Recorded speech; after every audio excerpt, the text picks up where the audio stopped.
Сәлем қыздар, бүгін пеште белішей дайындайтын боламыз. Ең алдымен жылы сүтімізге секер, қант, аштығы және ұн қосып апарасын дайындаймыз. Апарамызды 15 минутқа бетін жауып қоямыз. 15 минут өткеннен кейін қаймақ, сұйық май, ұн қосып қамыр илейміз.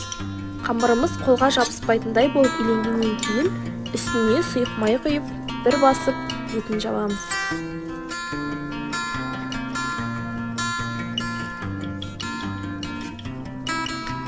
Аштығымыз көтерілгеннен кейін бір қайтарып белішейіміздің салмасын дайындаймыз.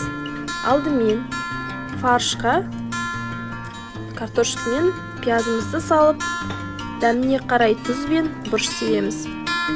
Салмамыз дайын болғаннан кейін қамырымызды жайып, дөңгелек етіп кесіп аламыз. Дөңгелек етіп кесіп алғаннан кейін салмамызды салып, белішейлерімізді түйетін боламыз. Түйіп болғаннан кейін жұмыртқаның сарысына сүт араластырып, бетіне жағамыз. Пешімізді 180 градусқа қыздырып, белішелерімізді салып,